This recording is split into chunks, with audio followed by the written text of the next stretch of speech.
Congratulations, you've just found the number one over 50 health and wellness podcast on the planet.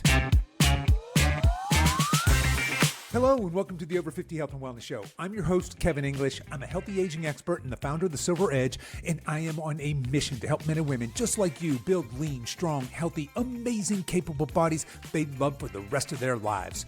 All right, folks, here we go. What if one of the biggest threats to your health is not, in fact, aging, but instead it's retirement? For most of our lives, we've been sold a very specific dream. You work hard, you save your money, you build your nest egg, and then one glorious day, you retire. And then from that moment forward, life is supposed to become one long vacation. No alarms, no deadlines, no stress, just golf and cruises and happy hours and sleeping in until whenever you feel like it. Sounds amazing, right? Except there's one little problem. For a shocking number of people, retirement does not make them healthier or happier. It just makes them older. Fast. And I'm not talking necessarily just about their age. I'm talking about what happens to their body, their mind, their energy, their sense of purpose, because I've seen this play out over and over and over again. A guy retires on Friday, everybody throws him a party, maybe he gets a gold watch. I don't know that still happens anymore, but once upon a time that was a thing. They eat sheet cake in the break room, everybody tells him how lucky he is, and then 6 months later, he's gained 20 pounds. He barely leaves the house. His activity level has plummeted. His sense of purpose is gone. And he spends most of his day watching cable news and yelling at the television. And somehow we're supposed to call that success? Look, do not misunderstand me. This is not an episode about money. I'm all for financial freedom, obviously. I'm all for leaving a job that you hate. I'm all for having the freedom to spend more time with your spouse and your kids and your grandkids and your hobbies, your church, and all of the things that you love. But what I am questioning is this idea that the ultimate goal of life is to stop contributing, to stop growing, to stop building, to stop striving. Because here's something that I don't think we talk about enough. The human body may retire from work, but the human soul never retires from purpose. And when people lose purpose, things start breaking. Their routines disappear, their movement disappears, their social connections shrink, their health declines, their spark fades.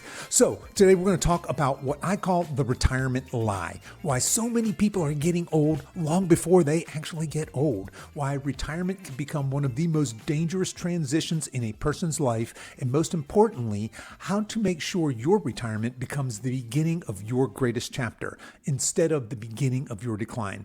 Because the goal isn't to retire from life. The goal is to finally have the freedom to live it. All right, folks, so here we go. Whip up your protein smoothies and let's dive in. All right, how many of you have heard some version of this advice throughout your life? Work hard, keep your head down, put some money away, stick it out, just make it to retirement. And then one day you'll finally get to enjoy your life. I think that's the dream that we've been sold. In fact, for most Americans, retirement isn't just a financial goal. It's a finish line. It's the light at the end of the tunnel. It's the reward for decades of hard work. And look, I understand that. I get it, right? I understand why that is. Most people spend 40 or 50 years operating on somebody else's schedule. We've got alarm clocks and we got commutes and deadlines. We got meetings. We got performance reviews. We got those darn cover sheets on our TPS reports. We got bosses. We got stress. And it's understandable that people eventually reach a point where they say, I'm ready to be done. And look, there's nothing wrong with that. But here's where I think we get ourselves into some trouble. We've spent decades teaching people how to retire financially, but almost nobody teaches people how to retire successfully. So think about it. You spend years meeting with your financial advisors. You're talking about your investments and your Social Security and pensions. You're talking about healthcare costs, certainly, maybe some tax strategies and withdrawal rates. And look, to be clear, all of that matters. Very, very important. But very few people ever ask a much more important question. What are you retiring to? Not from, but what are you retiring to? Because retiring from work is pretty simple. That's pretty easy, right? But retiring to a meaningful life, that's where things get a bit more complicated. And I think that's because most people have unknowingly accepted a very dangerous assumption, and that's this: that the goal of life is to eventually do nothing.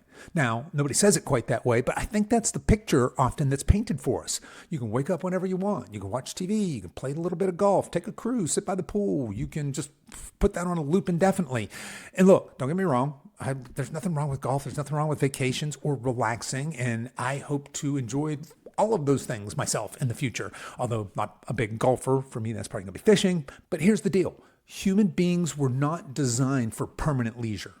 We're designed for purpose. We're designed to contribute. We're designed to build things, and we're designed to serve and to solve problems, and we're designed to grow. And when you remove all of those things from someone's life, something important starts to disappear. And you see it all the time. A man spends 40 years building his career. He's respected, he's needed, he's validated, he's valued. People depend on him. Then one day he retires. The phone stops ringing. Nobody needs his expertise anymore. Nobody's asking him for his help. Nobody's counting on him to show up early on Monday morning. And suddenly he's left asking a question he thought he'd never have to answer. And that's, now what? And I think that's the part that we miss when we go to talks about, at the retirement seminar, because the greatest challenge of retirement isn't in fact financial. That's important. But I think the greatest challenge of retirement is existential. It's identity. It's purpose, it's mission, it's significant. And if you don't have a plan for those things, retirement can quickly become something very different than the dream you've been sold. Because the real question isn't, can you afford to retire? The real question is, do you have something worth retiring into?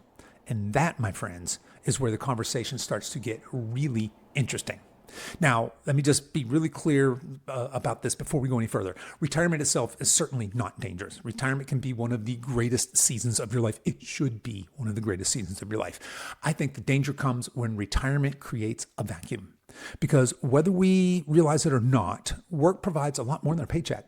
In fact, for many people, work provides vital things that are critical for human flourishing. Things like structure and routine and purpose, challenge, certainly social connection and identity. The problem is that most people don't realize how much those things matter until they're gone. So think about your average workday. You've got somewhere you have to be. People are expecting you. You've got responsibilities. You've got problems to solve. You've got conversations to have. You've got decisions to make. Your day has got a shape and a structure. And then one day, retirement arrives, and suddenly all that structure, it disappears overnight. There is no alarm clock. There is no schedule. There are no deadlines. There are no responsibilities. There are no expectations. And at first, I would imagine that feels freaking amazing for a couple of weeks, maybe in a couple of months. But then something starts to happen. The days, maybe they start blending together. Monday kind of feels like Thursday. Thursday feels like Sunday. You start sleeping later. You're moving less. You're watching a lot more TV. You've stopped challenging yourself. You've stopped pushing yourself. You've stopped growing. And little by little, you start drifting. And here's the thing about that drift. You never notice it while it's happening. It's subtle. Nobody wakes up one morning and says, you know what? I'd like to slowly become weaker and less active and more isolated and less engaged with my life. Nobody says that, right? But it does happen gradually. A skipped workout becomes a missed month. A little extra TV becomes 6 hours a day. A shrinking social circle becomes loneliness. A loss of purpose becomes a loss of energy. And because it happens so slowly, I think people often assume that it's aging. But I'm here to argue that ain't aging. That's disengagement. And there's a huge distinction.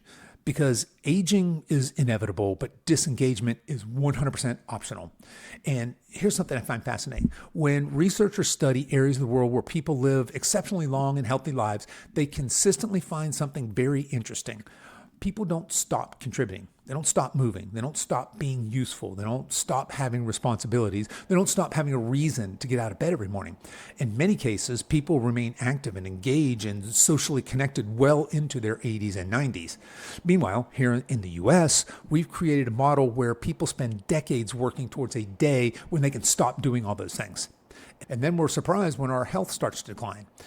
Now, let me tell you something I've personally observed. I've seen people retire and absolutely thrive, just killing it. And I've seen people retire and age 10 years and 12 months. And that difference is almost never money. In fact, in my personal observation, it's not money. It has nothing to do with that. It's purpose. The people who thrive have something pulling them forward. They've got a mission, they've got a hobby, they've got a ministry, maybe a volunteer role, maybe they've got a new business, a second business. That's my case, clearly. A fitness goal, a grandparenting role, a cause that's bigger than themselves, something that makes them excited to get out of bed. The people who struggle, though, too often they retire into a vacuum. Nothing meaningful replaces what work used to provide. And that's when the trouble starts, because the human spirit can handle lots of things, but it struggles when it loses its sense of purpose, which leads to the next big idea. People don't get old when they retire. Most people get old when they stop growing. So here's where I think we've gotten aging completely wrong. Most people think aging is primarily about the number of candles on your birthday cake. You turn 50, you turn 60, then 70, and somehow we're supposed to believe that the calendar is the thing that's making us old. But here's the deal. I don't buy that, because I've met 75-year-olds who seem a whole lot younger than some 55-year-olds I know.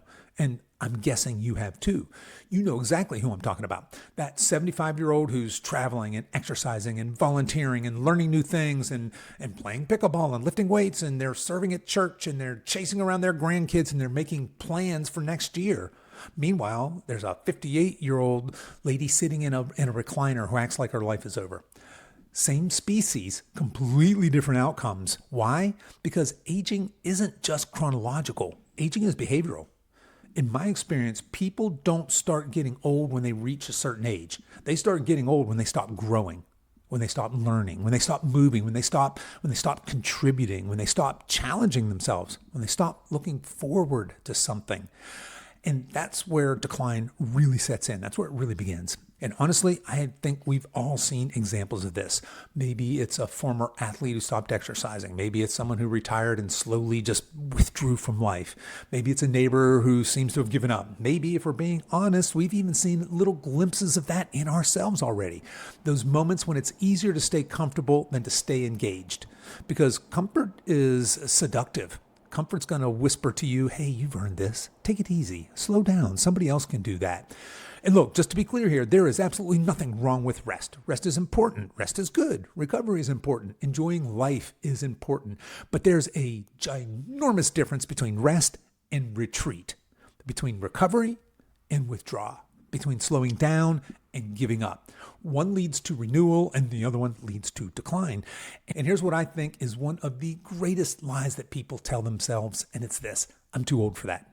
Too old to start lifting weights, too old to learn a new skill, too old to travel, too old to volunteer, too old to start a business, too old to join that club, too old to make new friends, too old to reinvent themselves.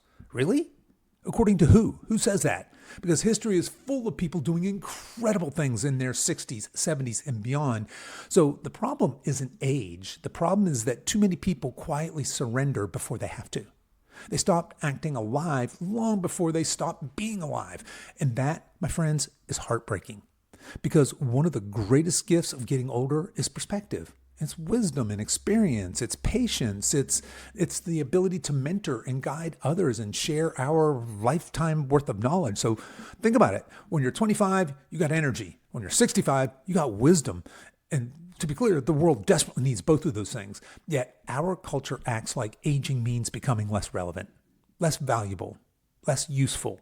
And obviously, it's probably no surprise to you, I completely reject that idea. I think that's BS. In fact, I'd argue the opposite.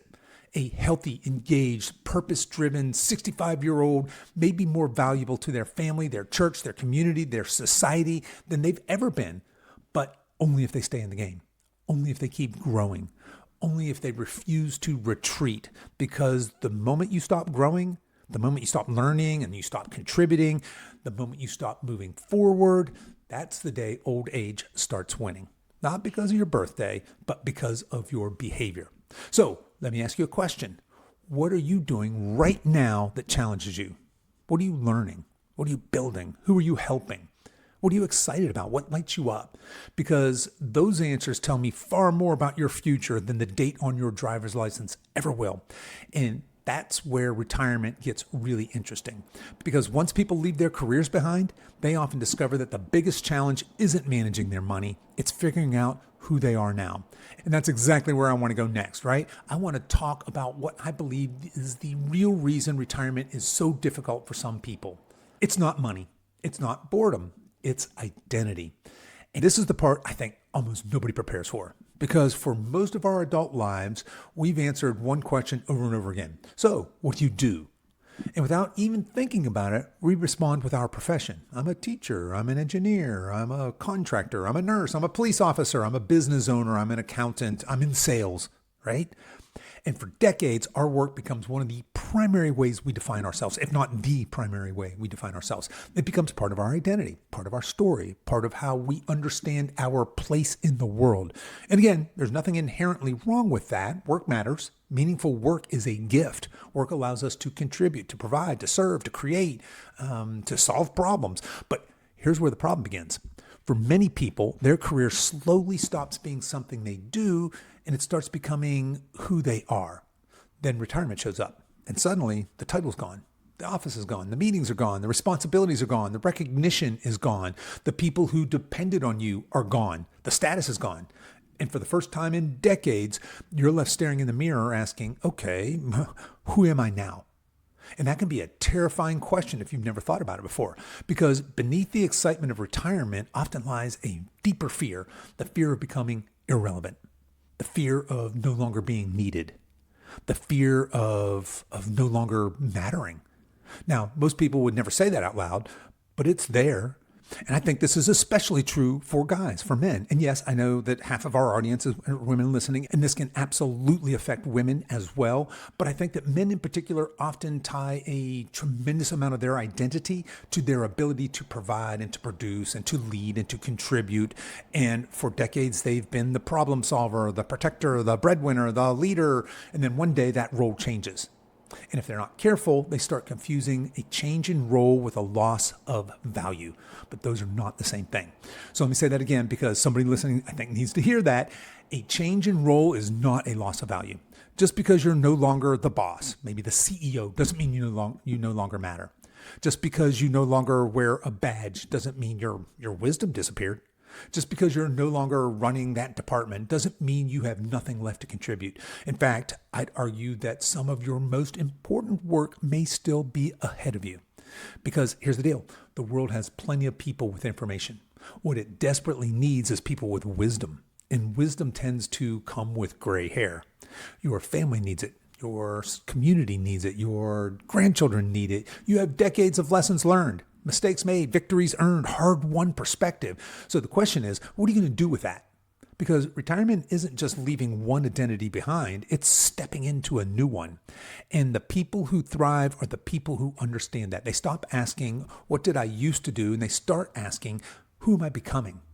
And that's a completely different perspective. And honestly, it's a much more exciting one, because maybe retirement isn't the end of your usefulness. Maybe it's the beginning of your legacy. Maybe this is the season where you mentor. Maybe it's the season where you teach or serve or lead. You invest in younger generations. You build stronger relationships. You deepen your faith. You pursue meaningful work on your terms. Not because you have to, but because you get to. The people who struggle in retirement, I think, often spend years looking backwards. The people who thrive spend their time looking forward excitedly. And that brings us to one of the biggest secrets that I've observed among people who age extraordinarily well. I think the happiest, healthiest retirees don't retire from something, they retire to something. So let's switch gears here a little bit. I want to talk about longevity, because here's something I've noticed over and over again. Certainly, I've talked about this before on the podcast, but a lot of times when people think about longevity, they usually think about things like supplements and diet plans and biohacking and cold plunges and blood work. And look, some of that stuff can be helpful. I'm all for all of that stuff, in fact. But after spending years coaching men and women over 50, I've become convinced that one of the biggest longevity secrets has almost nothing to do with supplements or biohacking or any of that. It's purpose. In fact, if you look at people who seem to age exceptionally well, you're going to notice something very interesting. They have a reason to get out of bed in the morning. They're still engaged with life. They're still moving towards something. They're still contributing. They're still curious. They're still useful. And that's why I think the healthiest retirees understand something that many people miss. They don't retire from something. They retire to something. big distinction there because retiring from work, like I said, that's easy. Retiring to a meaningful life requires intention. The people who thrive in retirement almost always have something pulling them forward. Maybe it's volunteering. Maybe it's mentoring young people. Maybe it's serving at your church. Maybe it's traveling. Maybe it's coaching. Maybe it's learning a new skill. Maybe it's starting a small business. Maybe it's becoming the world's greatest grandpa or grandma. Whatever it is, they wake up with a sense of direction. And direction really, really matters because human beings are goal-seeking creatures. We need something to pursue. We need something to build and to improve. We need something to look forward to because without that, life starts to get smaller. Life starts to shrink. And you know what's fascinating? You ask a healthy, vibrant 75-year-old what they're excited about, and they'll usually have an answer. It's going to be a trip or a project, or maybe it's a race, right? Or a volunteer event. Maybe it's a family gathering or a class they're taking or a goal they're chasing, but it is something. They're still leaning into life. Now, compare that to someone who has mentally checked out. Their best stories are all from 30 years ago. Their biggest accomplishment is remembering what day of the week it is. They're not planning, they're not building, they're not growing, they're just existing. And that's a very different thing from living. I once heard someone say, and I can't remember where I heard this, but I love this quote. It's the opposite of aging isn't youth, it's engagement. And I absolutely love that because when I think about the healthier, older adults that I've known, that's what I see.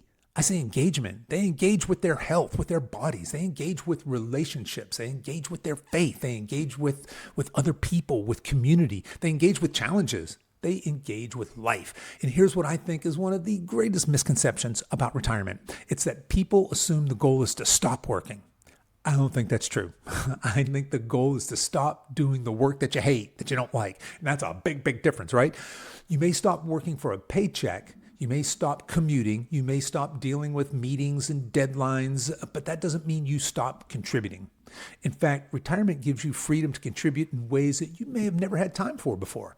That's the gift. That's the opportunity. That's the longevity secret. Not endless leisure, not sitting around trying to stay entertained for 30 years, but purpose, contribution, connection, growth. Because at the end of the day, the people who seem to age the best aren't the people who are trying to escape life. They're the people who stay fully engaged in it. And that raises an important question. If retirement isn't about stopping, then what should retirement really look like? So let's talk about it. What does a healthy, vibrant, fulfilling retirement actually look like? Well, I think it starts by completely redefining what retirement means. Because for decades, we've been taught that retirement is about stopping. Stopping work, stopping responsibility, stopping effort, stopping ambition, stopping growth. And come on, I think that is so backwards. The healthiest, strongest, most amazing retirees I know have not, in fact, stopped. They've simply redirected their energy. They've traded obligation for intention.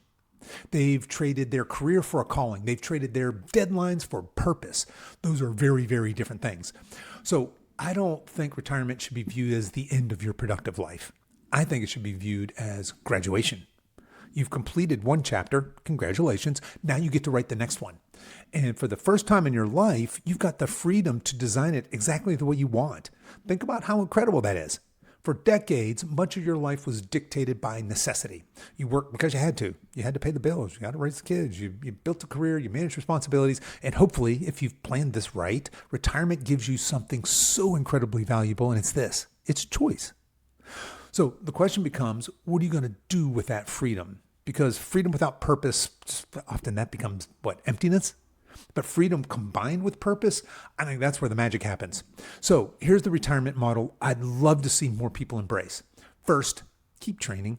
Your retirement years should be some of your strongest years. Not because you're trying to reclaim your youth or become a bodybuilder, but because strength equals freedom. Strength means being able to travel, to pick up your grandkids, to carry groceries, to get off the floor, to remain independent. One of the greatest tragedies of aging isn't wrinkles. It's unnecessary frailty. Fight that battle aggressively. Second, keep learning. Never, ever stop being a student. Learn a language, learn an instrument, learn photography, learn woodworking, learn theology, learn history, learn something. Your brain craves challenge just like your muscles do. The moment you stop learning, life gets smaller.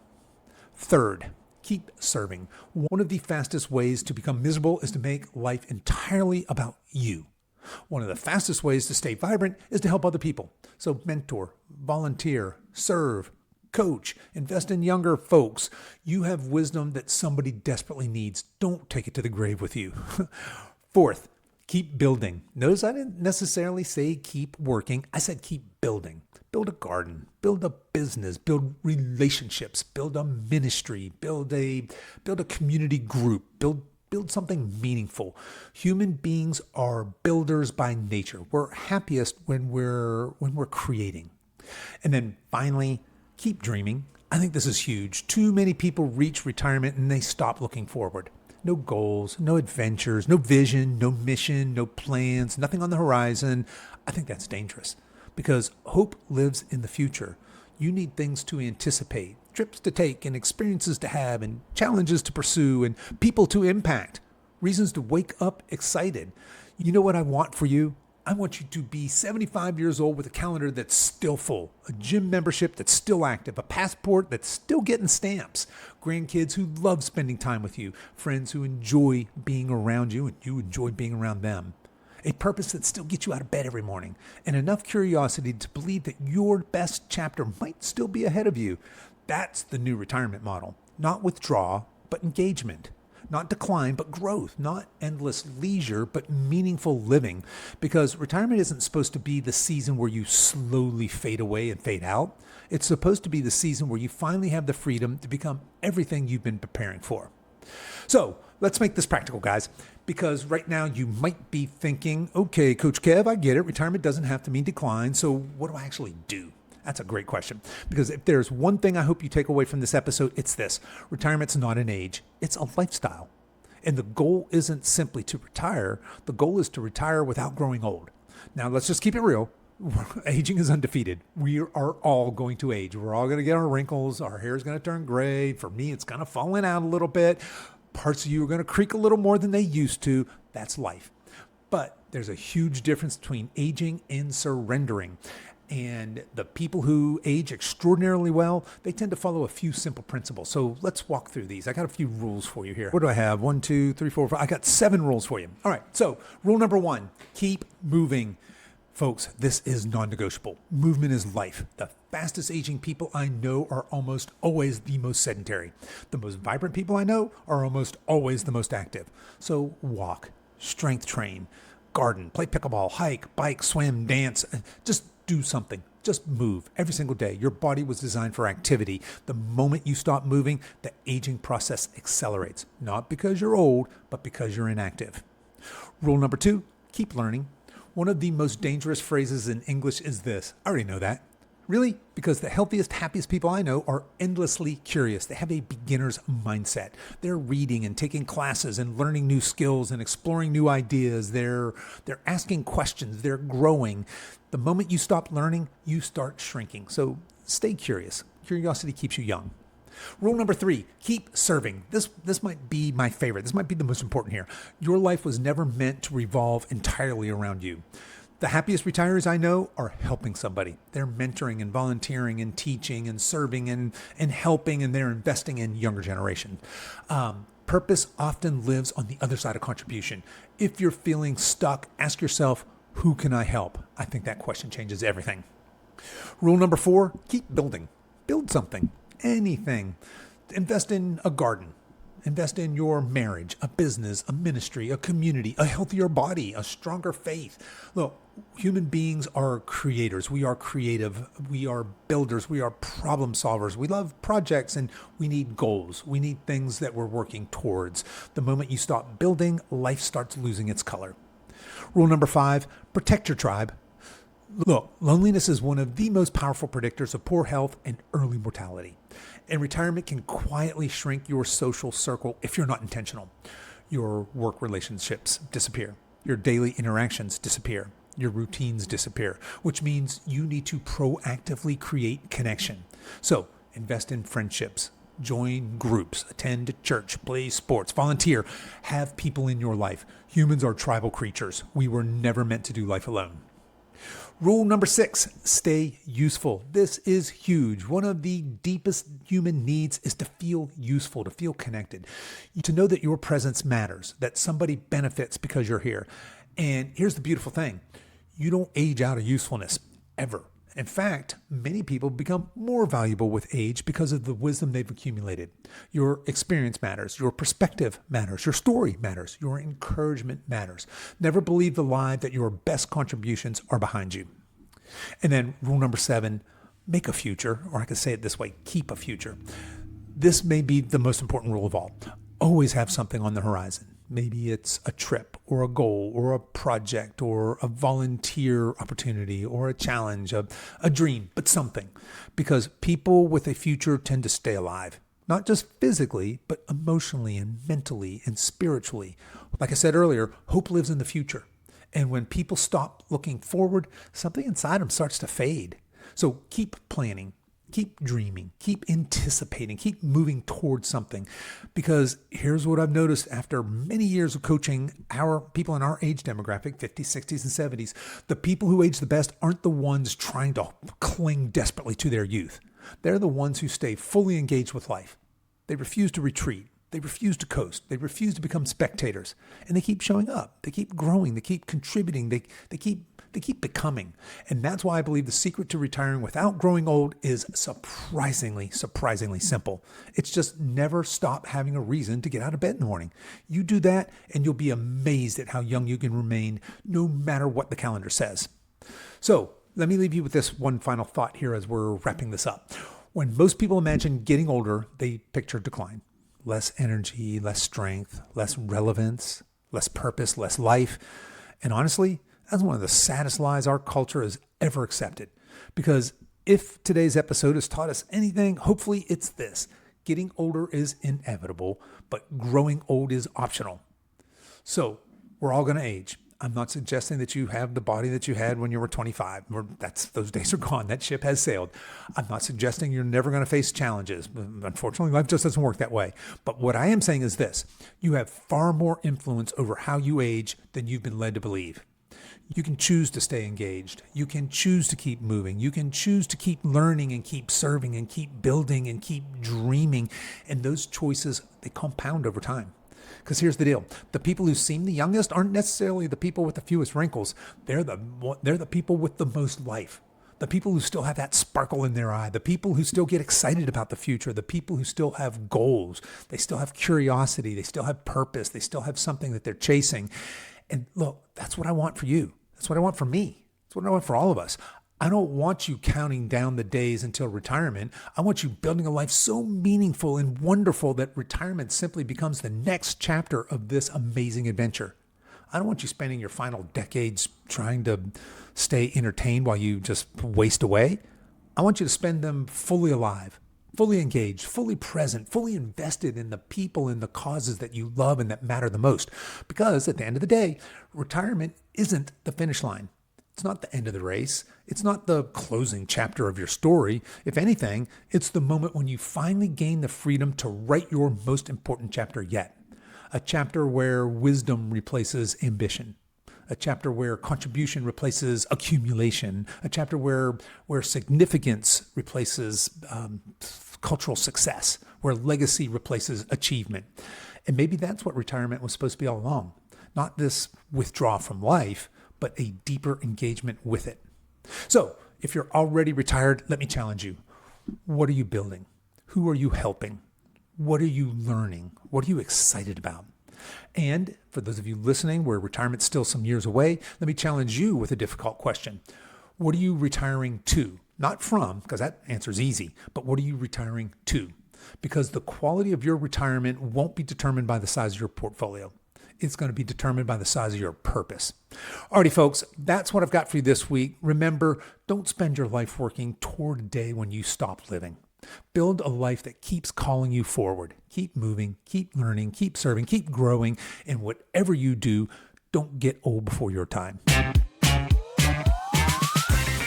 Okay, that's our show for today, folks. If you are over 50 and feel frustrated or stuck and you want a clear plan, then I invite you to book a free clarity call with me. You guys can find a link to learn more in the show notes for this episode. You guys can find that on whatever app you're listening to this on, or head over to silveredgefitness.com/425. As we wrap up our time together today, you can show your support for this show in two important ways. The first is to tell a friend about this podcast and encourage them to give it a listen. The second is for you YouTube folks to please click the like and subscribe buttons, and for you podcast folks to please give this podcast a 5-star review on whatever platform you listen to podcasts on, and be sure to subscribe and follow so you don't miss any future episodes. I really appreciate you spending your time with me today, and until next time, stay strong.